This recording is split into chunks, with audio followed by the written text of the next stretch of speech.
बिस्मिल्लाहिर्रहमानिर्रहीम। अस्सलाम वालेकुम माय डियर स्टूडेंट्स एक और बड़े अच्छे लेक्चर के साथ अंजुम मजीद ख्वाजा आपके सामने हाजिर खिदमत है। स्टूडेंट्स, लेक्चर है conservation of angular momentum. Although के इसके बारे में मैं थोड़ा बहुत आपको पहले भी समझा चुका हूँ, लेकिन बहरहाल मेरे एक कमेंट आया था मेरे पास कि सर आपका ये लेक्चर मिसिंग है, तो ये मैं उन्हीं की वजह से स्टार्ट कर रहा हूँ। एक्चुअली मैंने सोचा हुआ था कि इसमें कुछ जो यूजेस हैं उनकी पिक्चर्स के साथ आपको ये सारी चीजें आपको समझाता, लेकिन कोई बात नहीं है। मेरा कोई भी स्टूडेंट जो मुझे सुन रहा है, अगर उसको मेरी जरूरत पड़ी तो लाजमी मैं हाजिर हूँ। तो ये उनके लिए मैं ये लेक्चर आज ये दे रहा हूँ। इंशाल्लाह बहुत ही जल्द मैं जब वो पिक्चर फॉर्म में लाऊंगा, क्योंकि थोड़ा सा बिजी भी हूँ आजकल बहुत ज्यादा, क्योंकि मैं एक इदारे का प्रिंसिपल भी हूँ, तो इसलिए थोड़ा हो सकता है टाइम लग जाए, तो मैं इसको बहुत अच्छे तरीके से मजीद समझाऊंगा। Dear students, conservation of angular momentum, यानी एंगुलर मोमेंटम कंजर्वेशन का मतलब मैं पहले भी बता चुका हूं, रिमेन सेम, सेम रहना, यानी एंगुलर मोमेंटम का सेम रहना। अगर आपको याद हो स्टूडेंट्स, मैंने एक चीज आप लोगों को समझाई थी, वो थी टॉर्क। टॉर्क क्या होता है हमारे पास, इसके बारे में मैंने आपको बताया था। मैंने कहा था कि एंगुलर मोमेंटम स्टूडेंट्स जो होता है ना, वो आर क्रॉस पी के इक्वल होता है। ये हमारे पास एंगुलर मोमेंटम है, और ये हमारे पास एक्चुअली जो ट्रांसलेशनल मोमेंटम है, जो कि एमवी के इक्वल होता है। अगर फर्ज करें इसमें चेंज पैदा हो जाए, इसमें यानी एंगुलर मोमेंटम में चेंज पैदा हो जाए, तो डियर स्टूडेंट्स इसमें भी चेंज पैदा हो जाती है। यानी एंगुलर मोमेंटम में चेंज कब पैदा होती है स्टूडेंट्स? एंगुलर मोमेंटम में चेंज तब पैदा होती है जब स्पीड चेंज होती है। स्पीड चेंज हो तो ऑब्वियसली, यानी आपने एंगुलर मोमेंटम का पढ़ा है ना, एमवी। स्पीड चेंज होगी तो एंगुलर मोमेंटम चेंज होगा, क्योंकि मास आपका कांस्टेंट रहता है हर वक्त, ठीक है। अगर सेम बॉडी हो तो हमारे पास, तो इसमें चेंज होगी। अगर स्पीड चेंज हुई तो एंगुलर स्पीड भी चेंज होती है, क्योंकि v एक्चुअली खुद r ओमेगा के इक्वल होती है हमारे पास। तो यानी अगर ये स्पीड चेंज हो रही है, ये भी चेंज होगी हमारे पास, क्योंकि ये कांस्टेंट होता है हमारे पास r। तो अगर ये चीज चेंज हुई तो हमने L is equal to I omega पढ़ा था, एंगुलर मोमेंटम का फार्मूला, अगर याद हो तो। दोबारा सुने, इसके चेंज होने से, इसका चेंज होना किसकी वजह से होता है? स्पीड की वजह से होता है, वेलोसिटी की वजह से। वेलोसिटी चेंज हो तो एंगुलर वेलोसिटी भी चेंज होती है। एंगुलर वेलोसिटी चेंज हो तो मोमेंटम भी चेंज होता है, एंगुलर मोमेंटम भी चेंज होता है। इसका मतलब वो डायरेक्टली हम कह सकते हैं कि इसके चेंज होने से एंगुलर मोमेंटम हमारा चेंज होगा। तो अगर मैं दोनों साइड पर डिवाइड डेल्टा टी से कर दूं, ये ले जी, दोनों साइड पे डिवाइड डेल्टा टी से कर दूं, तो rate of change of angular momentum equal हो जाएगा आर, और ये हमारे पास डेल्टा पी ओवर टी है। स्टूडेंट्स अगर याद हो तो मैंने change in momentum with respect to time आपको फोर्स बताई थी, तो ये हमारे पास आर एफ आ गया क्रॉस में, क्योंकि दोनों वेक्टर क्वांटिटीज है हमारे पास, क्रॉस में आ गया। तो ये दोनों क्रॉस में आ गया, और इन दोनों का जो क्रॉस प्रोडक्ट होता है स्टूडेंट्स, वो हमारे पास टॉर्क के इक्वल होता है। यानी rate of change of angular momentum हमारे पास टॉर्क के इक्वल होता है, और टॉर्क भी एक वेक्टर क्वांटिटी है हमारे पास। ये आप लोगों ने पढ़ा था अगर याद हो तो। अब गौर से देखें स्टूडेंट्स, फर्ज करें एक बॉडी घूम रही है, या सर्कल में चल रही है, या रोटेट कर रही है, कुछ भी कर रही है। अगर उसमें एक्सटर्नल टॉर्क नहीं लगाते तो आपका, यानी एक्सटर्नल टॉर्क जीरो कर देते हैं, यानी एक्सटर्नल टॉर्क अगर हम जीरो कर देते हैं, एक्सटर्नल टॉर्क कर देते हैं। याद है कि टॉर्क के वाले से मैंने इसी चैप्टर में आपको पहले पढ़ाया कि टॉर्क को एक्चुअली एंगुलर फोर्स भी कहा जाता है, रोटेशनल फोर्स, क्योंकि ये एक्चुअली ये एक ऐसी फोर्स होती है जो बॉडी में जो है सर्कुलर मोशन प्रोड्यूस करती होती है हमारे पास, इसको एंगुलर फोर्स भी कहा जाता है। अगर ये जीरो हो तो हमारे पास rate of change of angular momentum जो है स्टूडेंट्स, वो हमारे पास जीरो हो जाएगा। इनका जो चेंज है, ये डिवाइड हो रहा है स्टूडेंट्स, ये वहां जाएगा तो क्या हो जाएगा? मल्टीप्लाई हो जाएगा। तो हमारे पास स्टूडेंट्स बच जाना है delta L is equal to zero. ये चेंज इन एंगुलर मोमेंटम का क्या मतलब है? यानी एक्चुअली दो एंगुलर मोमेंटम में final angular momentum minus initial angular momentum, वो उनका जो सब्ट्रैक्शन है वो जीरो होनी चाहिए। ये माइनस है, ये वहां जाके क्या हो जाएगा? हमारे पास प्लस हो जाएगा। तो इनिशियल एंगुलर मोमेंटम और फाइनल एंगुलर मोमेंटम हमेशा हर वक्त हमारा कांस्टेंट रहेगा। यानी actually in the absence of any external torque, अगर टॉर्क हमारा नहीं लगता, the angular momentum of the system remains constant. तो एंगुलर मोमेंटम सिस्टम का हर वक्त कांस्टेंट रहता है, यानी फाइनल एंगुलर मोमेंटम और इनिशियल एंगुलर मोमेंटम कांस्टेंट रहता है। अगर आपको याद हो, मेरे आप लोगों को ये वाला जो मोमेंटम है उसके बारे में भी यही बताया था, यानी बिल्कुल ये, क्योंकि इसका ताल्लुक तो आपको पता है लीनियर और ट्रांसलेशनल मोशन से होता है ना। तो उसमें मैंने बताया था in the absence of any external force, क्योंकि जो फोर्स है वो एक्सटर्नल फोर्स जो है वो ट्रांसलेशनल मोशन पैदा करती होती है, जबकि टॉर्क जो है वो सर्कुलेशन पैदा करता है। तो टॉर्क को एक्चुअली सर्कुलर फोर्स या एंगुलर फोर्स भी कहा जाता है। The translational momentum remain constant, यानी सेम मैंने आपको डेफिनेशन जो है वो इसकी भी बताई थी आपको, और सेम डेफिनेशन यही है। इसको कहते हैं law of conservation of angular momentum. ये हमारा फाइनल मोमेंटम और इनिशियल मोमेंटम हर वक्त कंजर्व रहता है। The final and initial momentum remain constant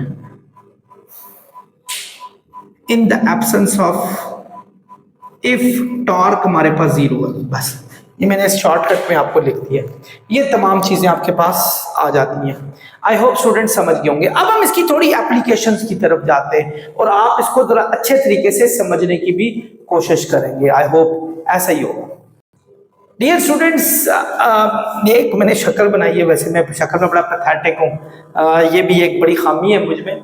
ये मैं शक्ल बनाई है एक लड़के की जो कि actually he wants to swing, ये घूमना चाह रहा है इस तरह, ये घूमता है किसी भी चेयर पे ऐसा घूम रहा है, यानी उसमें सर्कुलर मोशन में वो चल रहा है।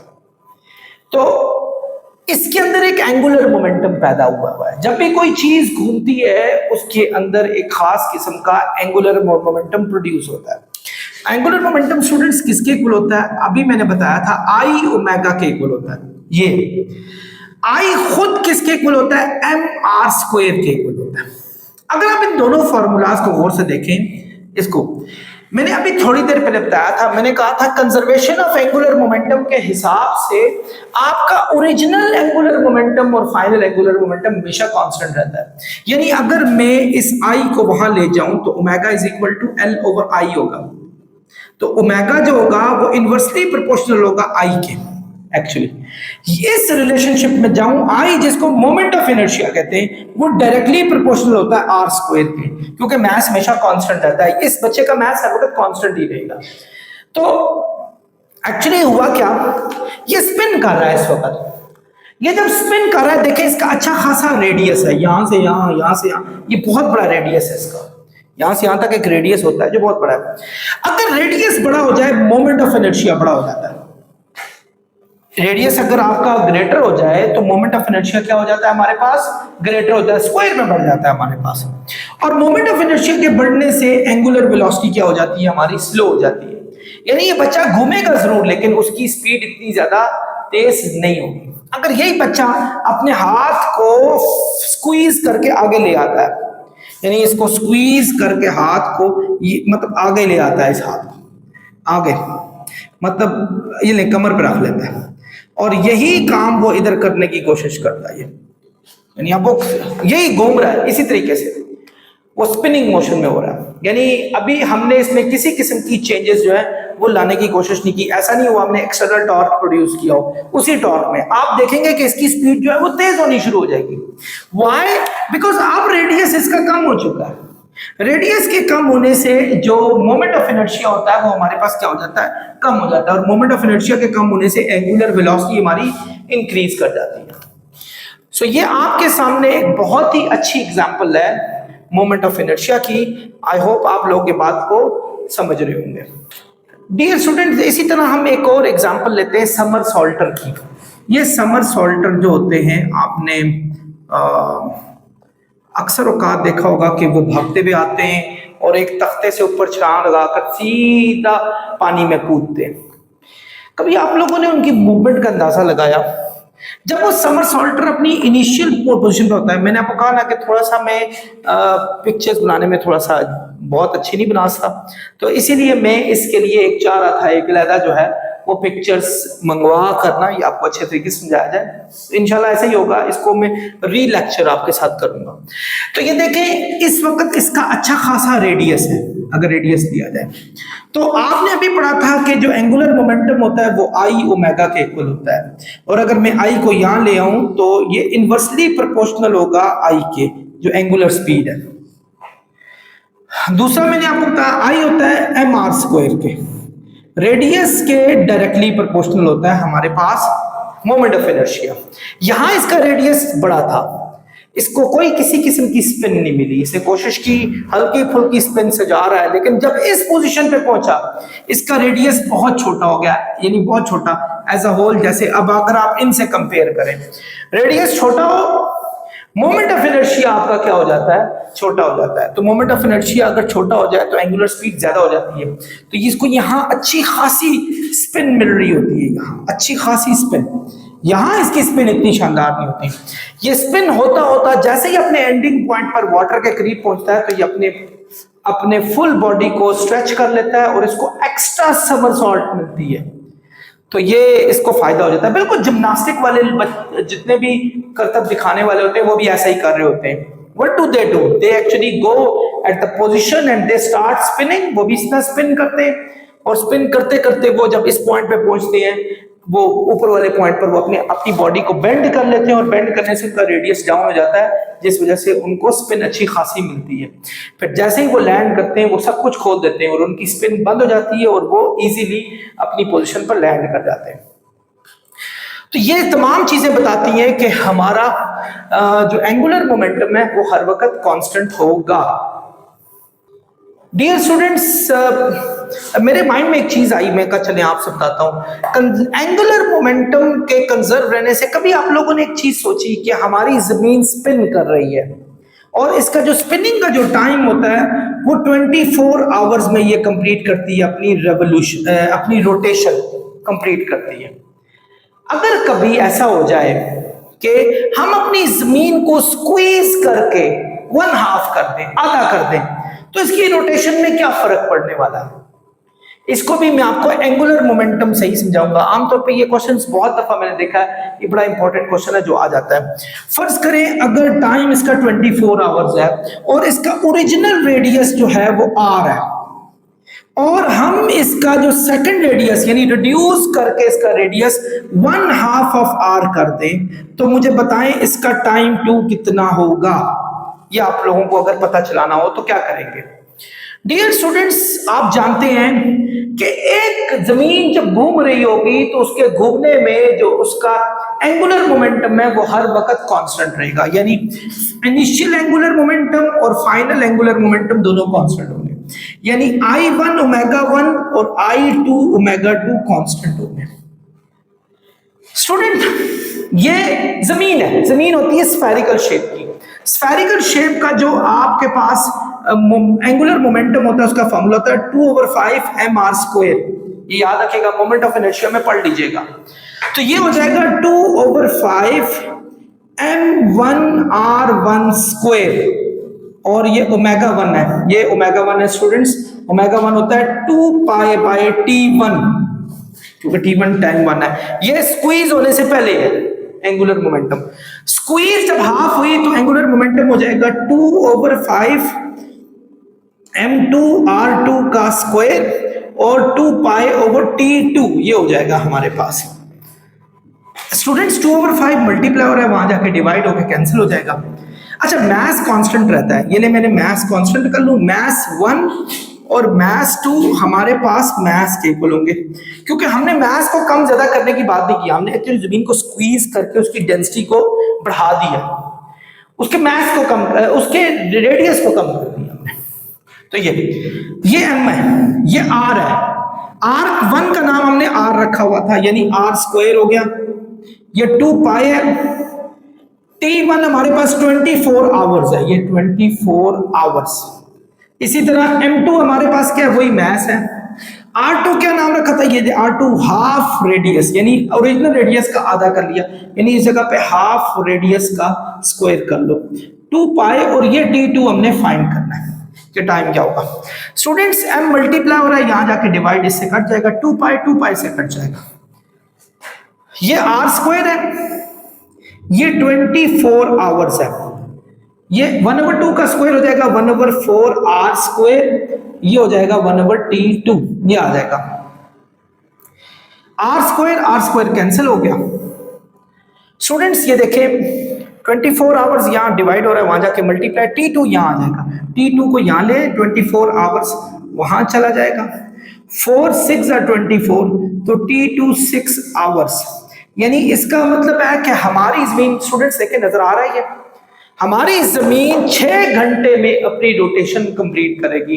This is found with the help of the law of conservation of angular momentum, क्योंकि पहले वाला एंगुलर मोमेंटम और बाद वाला एंगुलर मोमेंटम हर वक्त कांस्टेंट होगा अगर उस पर एक्सटर्नल टॉर्क एक्ट नहीं करता। आई होप आप लोगों को ये बात समझ आ गई होगी।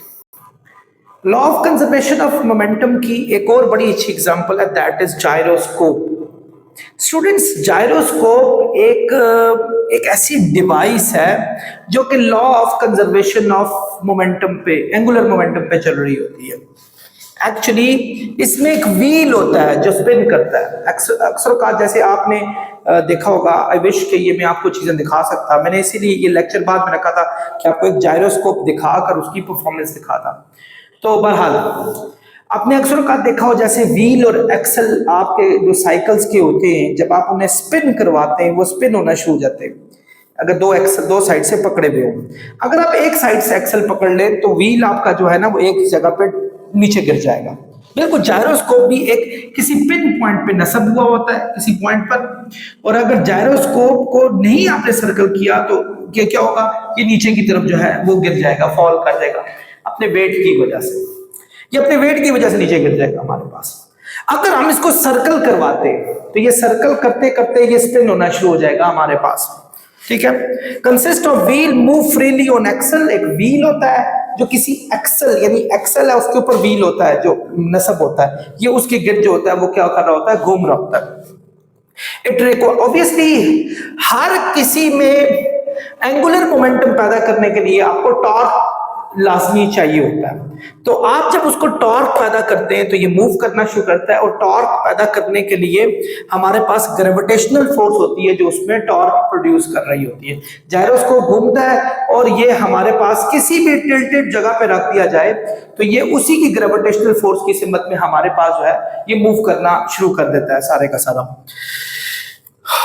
और भी बड़ी सारी आप जायरोस्कोप की मदद से किसी भी बॉडी का की जो है वो क्या कहते हैं स्लोप को फाइंड आउट कर सकते हैं। बहुत सारे ऐसे काम कर सकते हैं जो जायरोस्कोप आपकी हेल्प कर सकता है।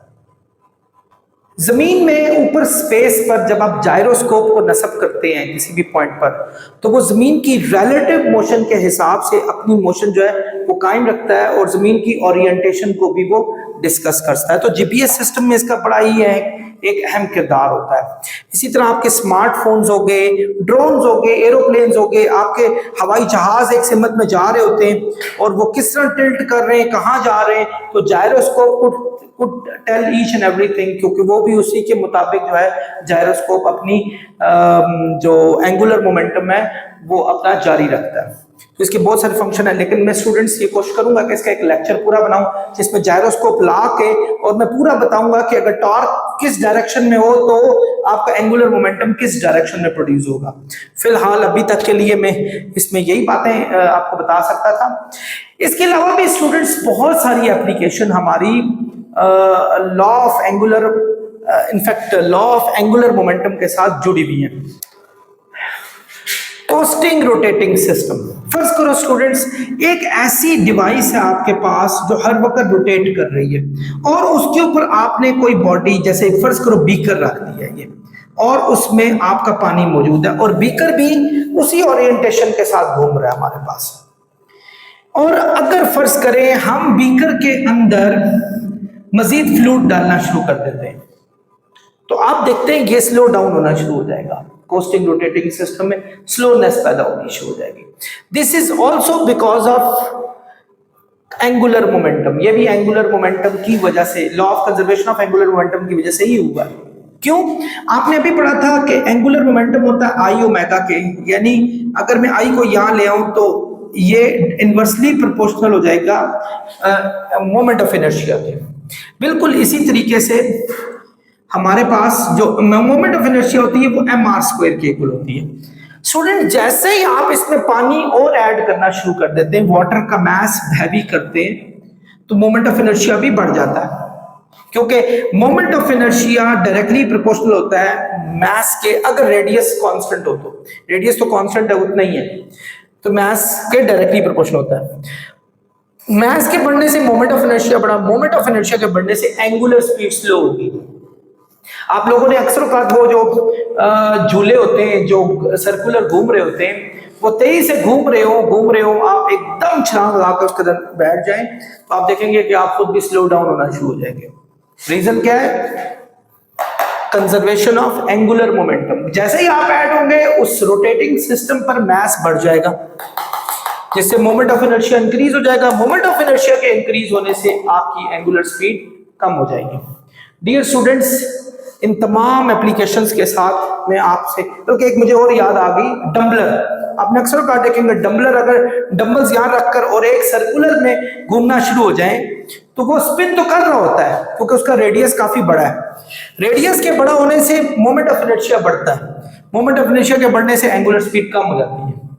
लेकिन जैसे ही वो डंबलर अपने डंबल्स को यहां लेकर आ जाए तो वो देखता है कि उसकी स्पिनिंग, जो स्पिनिंग मूवमेंट है वो ज्यादा तेज हो जाती है।